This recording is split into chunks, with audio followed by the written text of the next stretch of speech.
हम भारतीय भाषा प्रेमी लोग हैं, मगर सिर्फ उतनी देर के लिए जब तक सामने वाला अपनी भाषा में हमसे न बोले। बाकी समय हम या तो हिंदी थोप रहे होते हैं या तमिल को विदेशी भाषा साबित करने में जुटे। बांग्ला अगर कोलकाता में बोला गया तो भाषा प्रेम, चेन्नई में बोले तो शक और मुंबई में बोले तो डंडा। भाषा हमारे लिए आत्मा नहीं पहचान पत्र है।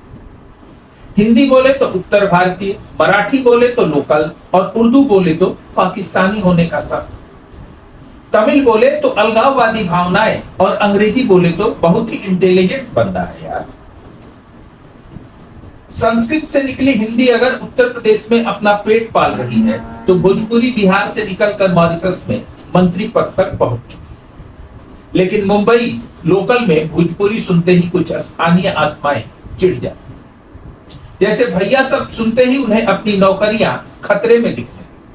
तमिल, तेलुगु, कन्नड़ जैसी भाषाएं जिनके व्याकरण को पढ़कर खुद कंप्यूटर साइंस घबरा जाए, वे भी कुछ लोगों के लिए गंवारू बोली बन जाती, क्योंकि उसमें श कुछ अलग अंदाज में बोला जाता है। हिंदी में डबिंग में आवाज थोड़ी तेज आती है, जबकि द्रविड़ भाषाओं का संस्कृत और हिंदी पर भी प्रभाव है, विशेष तौर पर ध्वन्यात्मक और व्याकरणिक पहलुओं में। विडंबना देखिए, संस्कृत से निकली भाषाओं को बोलने वाले लोग द्रविड़ भाषाओं से लड़ते हैं, द्रविड़ भाषाएं बोलने वाले लोग हिंदी से चिढ़ते हैं और सब मिलकर अंग्रेजी बोलने वालों के लिए ताली बजाते हैं। मतलब घर के बच्चों को दाल चावल नहीं, बाहर वाले को पिज्जा खिलाएंगे।